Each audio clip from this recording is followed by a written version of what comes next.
What's good people? Welcome to Whole Views. Thank you for clicking that thumbnail. My name is Corey, and today we're going to be talking about episode 3 of Loki season 2. So to discuss this week's episode, I believe I have 3 big takeaways or 3 questions that I want to ask the viewing audience and just discuss with y'all in the comments if y'all choose to engage.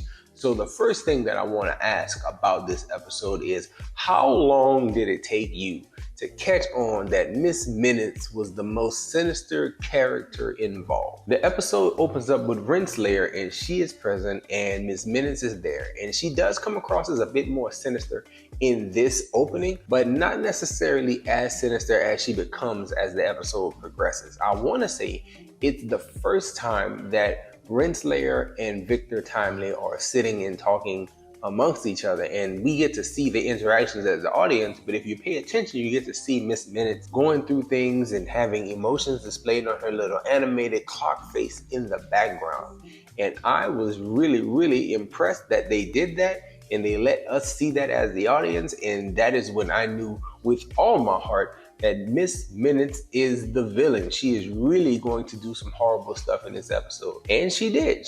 I was really pleased with the way she did. The way she just threw Renslayer off the boat, like set her up, listened to the little audio cues, and dropped her clean off the boat. That was really ruthless and, a double cross that you could see coming if you were paying attention. In that same moment, I also like the way that Renslayer didn't just become a damsel in distress. There was no distress present in her in that moment. She immediately got the oars and got to rowing. It's like a level of determination that you don't get to see in many characters. So I was cool that there was no fret involved. She immediately got to work and ended up making it to her destination in record time as well. Talking about that destination and staying on the topic of Miss Minutes, we get to see that she's really into He Who Remains, Kang, and like just really present in all the things that he does. And it's weird because we're seeing that here and we're hearing about that here, but I'm sure that the other variants, apart from He Who Remains, was not involved with Miss Minutes, because we did not see Miss Minutes present in any of the other places where we saw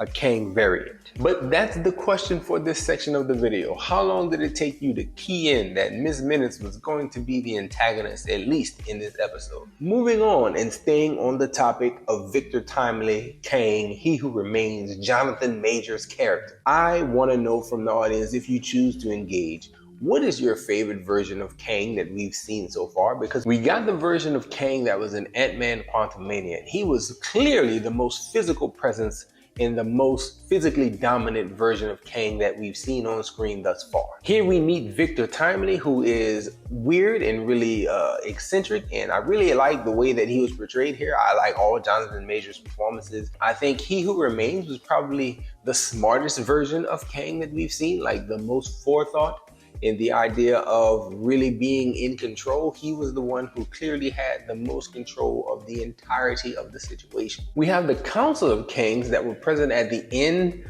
of Ant-Man Quantumania, but we have no idea as to how far those characters can go or what those characters are actually capable of. So if I had to pick my favorite variant, I think it would probably be the one from Ant-Man Quantumania. People really like to discount. That movie was not the best Marvel movie, of course. But people discount the fact that that version of Kang beat the brakes off of Ant-Man. And I'm sure that he would go toe-to-toe with all the Avengers. The fact that he was kind of taken out by ants at the end of that movie is a big downer. Just being overwhelmed is really an easy way out, and I didn't like it, and most people didn't like it. But it does not diminish that ass whooping that he put on Scott Lang, and I think people discount that. I think that he's the best for that reason. Intelligence-wise, He Who Remains, probably the most intelligent, but Victor Timely was really cool here. He was very different from the other 2 versions of Kang that we've got.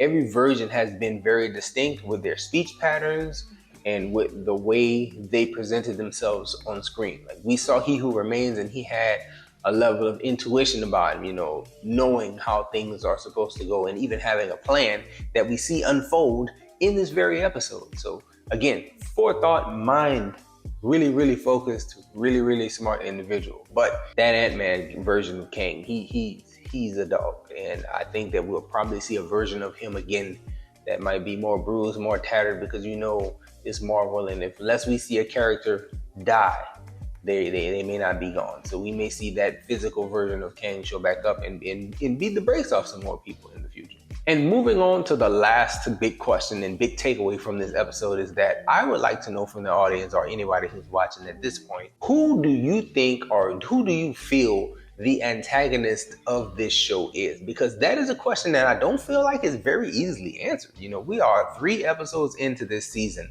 Sylvie at times presents herself as the bad guy. She showed up this episode really threatening Victor Timely, ultimately developing a conscience and allowing him to live. But then she does give the business to Renslayer and kind of strand her at the end of time. And again, nice stuff, but we don't know what side you're on. We don't know what's your play. You could be the force that brings things to a head at the end of the season. It could very well be Sylvie. It could very well be Renslayer, who has shown herself to be physically capable to an extent, and we know that she's going to get some level of motivation from Miss Minutes with this secret that she has about her that she's going to give to her. Is going to make her angry. Like, maybe the combination of Miss Minutes and Renslayer are the actual antagonist for this season of this show. Could OB be the antagonist? I actually don't think that. There were a lot of people in the week 1 premiere. They saw that episode and they thought, oh yeah, Ouroboros, he's going to be the guy who's the bad guy because they locked him away in the basement and he's been plotting revenge this whole time. I actually don't think that's true at all. But there are some people who like to hope, and I just don't think that'll be the case. And as the show stands, 3 weeks in, I don't see a clear-cut antagonist or a force that we're fighting against. And I would very much like to see that. Will it be Victor Timely because he lived in this episode? Will he develop over the course of a few episodes into a version of He Who Remains, a version of Kang that is formidable? And he is the antagonist of the season. You know, season 1 of Loki built up to He Who Remains. You know, they were searching. At this point, they're looking to solve problems. This week, they didn't follow the patterns, in my opinion, and solve a big problem or a big issue. But they did get steps closer to solving a big issue. And I thought that was pretty cool. I would like to see a clear antagonist be pointed out at some point in this show. And I don't know when that'll come, but I am looking forward to seeing that. Those are pretty much all my thoughts on Loki season 2, episode 3. I thought it was a solid episode. It's very entertaining to see Loki have a few moments. And one thing that's standing out about this season is how he's using so much more magic in different ways. And that's something I feel like that was kind of lost in season 1, but it's cool to see it present here. And they're doing a lot. I just don't know what it's all building toward. There's another video that I'm still contemplating doing about the mess that is Marvel TV, as well as the mess that is the DCEU, or what's left of that moving into James Gunn's universe. Like, it's all a mess all over the place. Even the Daredevil show. Lots of messiness going on with all those different productions. And I'm hoping that Loki does not suffer from that. I hope that it was done with a plan in mind, because at this point, 3 episodes into, I believe, a 6 or 8 episode run, we should know what we're building towards a little bit. I'm not concerned. I'm still happy with all that we're getting. But I think that we should have a little more direction. And that has been the thing with the MCU when it comes to their TV and some of their films. It's like this multiverse saga feels directionless. And most of the stuff that they do feels directionless and not connected. So that's where I'm at. Let me know where you're at. That's 4 questions, but still, let me know where you're at in the comment section if you so choose to. And that's all we got for this one, y'all. Enjoy yourself, guard your heart, and go watch something good.